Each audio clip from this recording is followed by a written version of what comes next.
Please welcome Dr. Shahid Ahmad.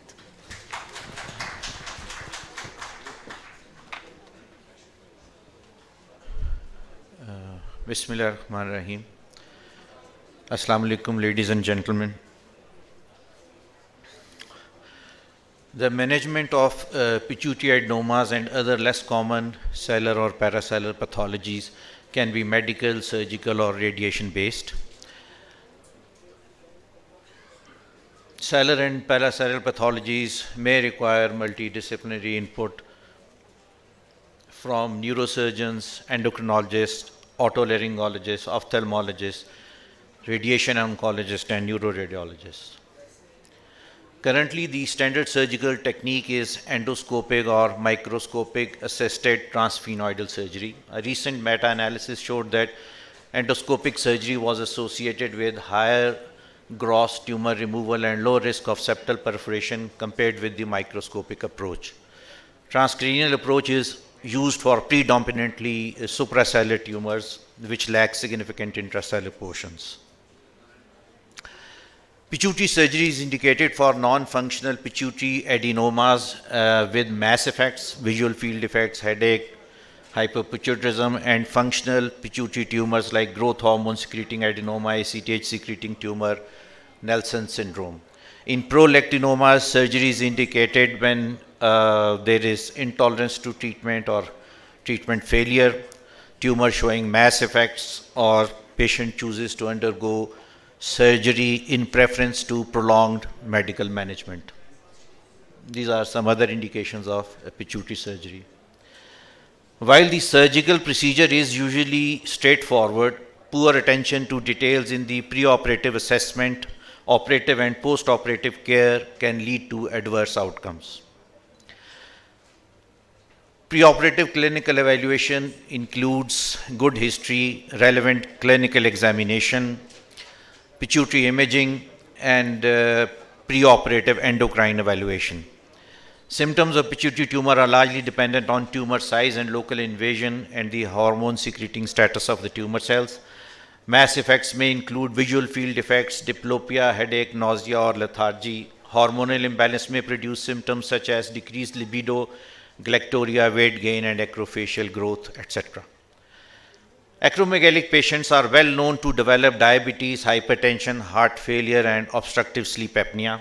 Cushing's disease patients are likely obese, diabetic, hypertensive, and at high risk for atherosclerosis, sleep apnea, infections, and thromboembolic events.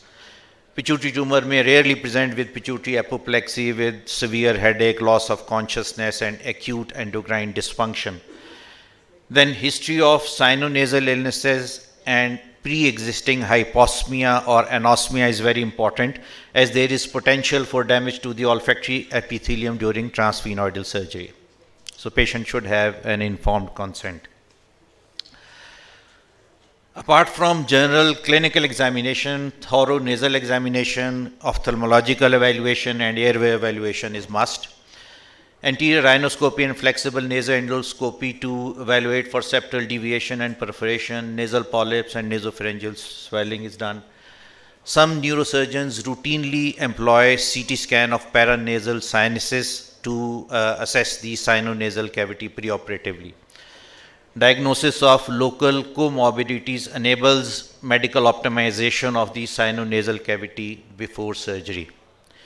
Eye evaluation includes assessment of visual acuity, visual fields, pupillary defects, and extraocular movements.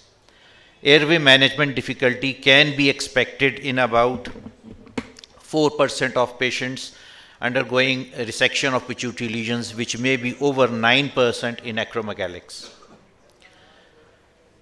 25 to 65% of patients with non-functional pituitary adenomas present with hyperprolactinemia caused by pituitary stalk compression. It is important to distinguish between a prolactinoma and non-functional pituitary adenoma since treatment strategies for these two conditions differ. Non-functional pituitary adenomas patients most often have a prolactin level less than 100 nanogram per ml, whereas levels greater than 250 nanogram per ml are exclusively seen in patients with prolactinomas. There is a large gray zone between these two thresholds where individual clinical judgment needs to be used when deciding the primary choice of treatment. MRI with and without contrast is the gold standard for morphological assessment of pituitary adenomas, which appear hypo-intense or iso-intense or T1 weighted images. After contrast administration, pituitary adenomas exhibit delayed enhancement, appearing hypo-intense in relation to the pituitary gland, which shows early and intense enhancement. It helps in the identification of the adenomas that are occult on non-contrast sequence. In case of atypical radiological findings, other diseases should be considered, for example, hypophysitis, meningioma, granulomatous disorders, metastasis, etc.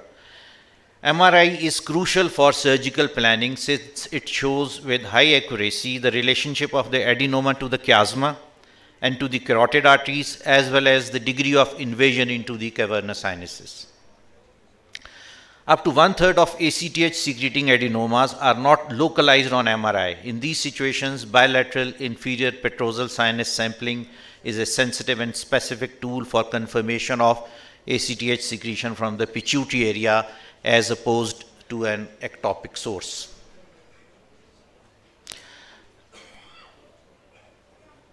Pre-operative endocrine evaluation includes a baseline pituitary hormone panel including TSH, free T4, prolactin, growth hormone, IHF, IGF-1, FSH, LH, ACTH, cortisol, testosterone, estradiol, and sodium levels. Additional endocrinology testing may be performed for evaluation of the hypothalamic pituitary and organ axis, whichever is indicated. Diabetes insipidus is a rare finding at diagnosis of pituitary adenomas. Therefore, in patients presenting with diabetes insipidus and a pituitary mass, tumors other than pituitary adenomas should be considered.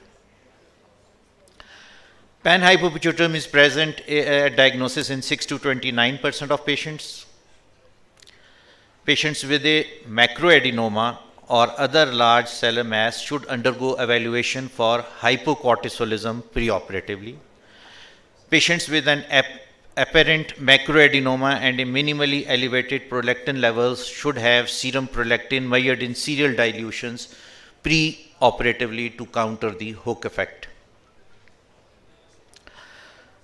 Preoperative medical management of acromegaly or TSHomas with long-acting somatostatin analogs is useful to reduce the surgical risk from severe comorbidities like sleep apnea or high output cardiac failure. In Cushing syndrome, pre-treatment with mipirapon or ketoconazole for at least 6 weeks improves the condition of patients and allows some improvement in healing. Patients with macroprolactinomas usually have received treatment with dopamine agonists. There is a risk of tumor fibrosis with long-term dopamine agonist therapy with bromocriptine.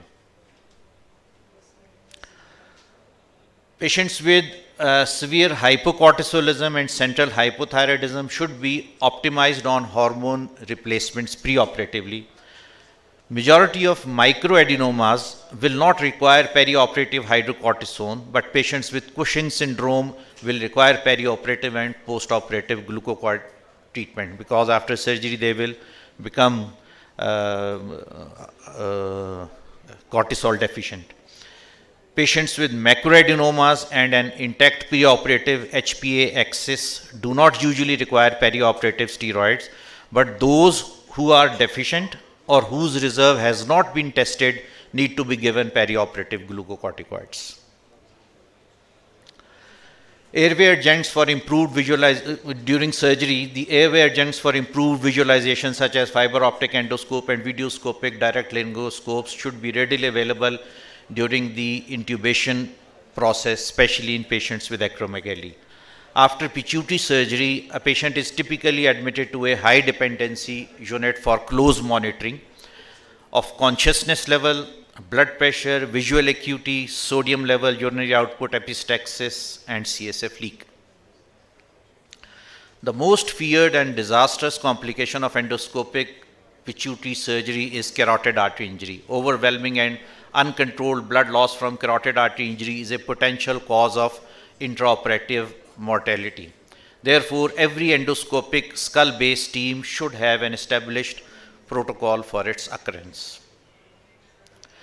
The risk of CSF leakage is increased in patients with large adenomas, with supracellular extension, with intraoperative CSF leakage, patients with having repeat transsphenoidal surgery, and patients with high BMI.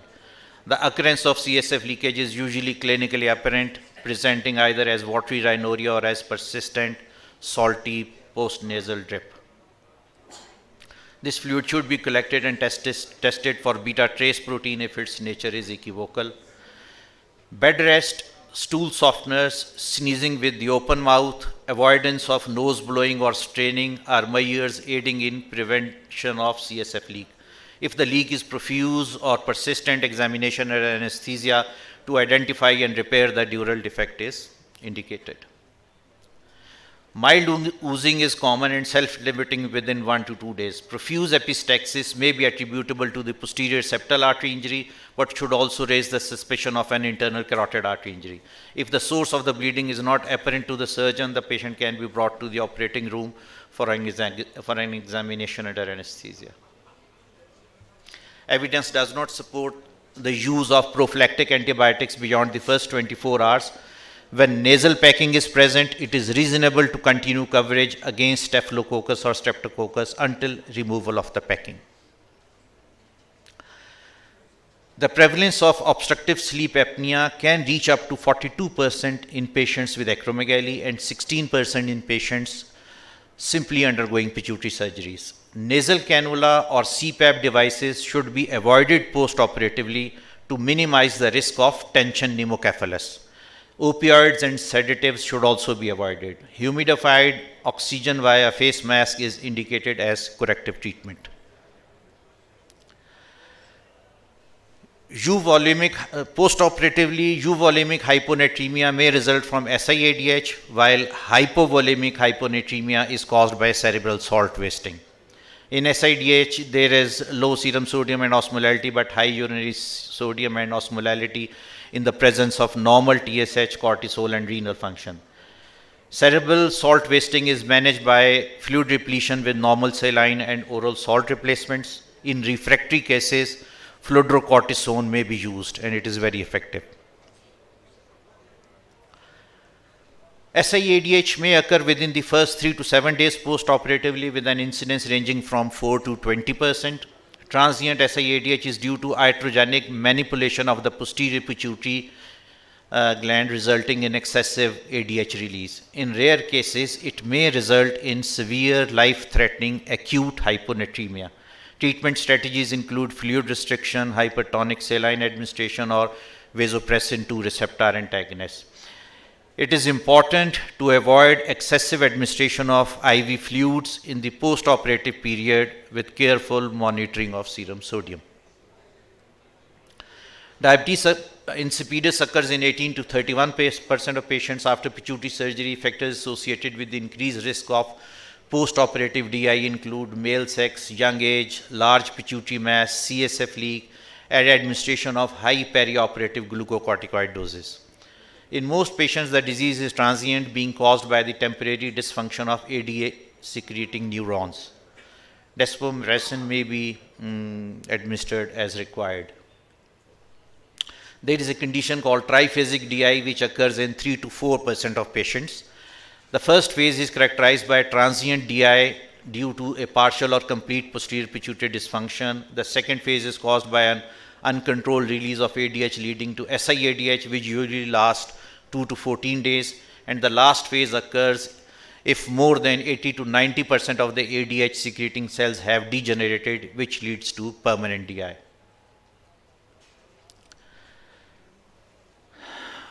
Post-operatively, serum sodium should be monitored maybe up to 7 days. Morning serum cortisol should be monitored 1 to 5 days post-operatively. Full evaluation of pituitary function should be conducted at 6 to 12 weeks post-operatively.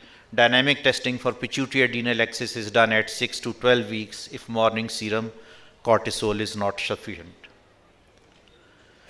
In prolactinomas, serum prolactin may be measured on post-op day 1 or 2 to evaluate for remission.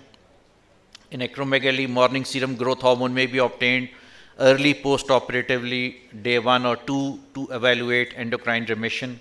Serum IGF-1 is done at 6 to 12 weeks post-operatively. In Cushing's disease, perioperative hydrocortisone replacement is given in the standard way. After 3 to 4 days, the evening steroid replacement is omitted and 9 a.m. cortisol and ACTH checked the following day after withholding steroids. Undetectable cortisol is suggestive of remission and glucocorticoid replacement is started. Regular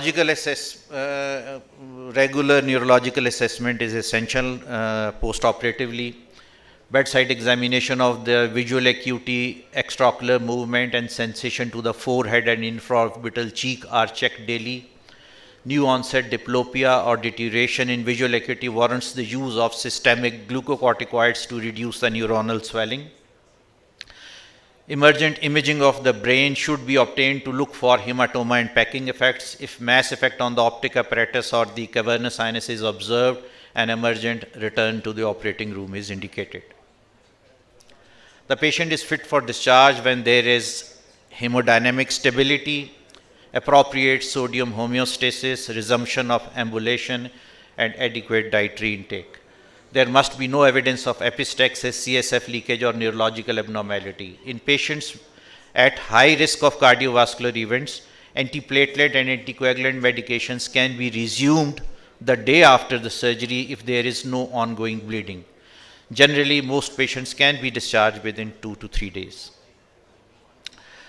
To summarize, a few common pitfalls in the perioperative management of pituitary tumors would be failure to diagnose hormonal deficiencies, inadequate preoperative imaging, lack of multidisciplinary approach, inexperienced surgical team, complications related to the tumor resection, inadequate perioperative hormonal management, and delayed recognition of complications.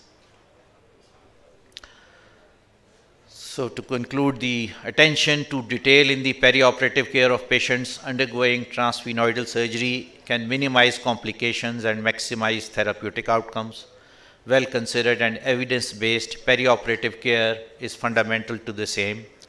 Regular review among colleagues in the multidisciplinary pituitary team helps achieve sustained quality improvement. Thank you.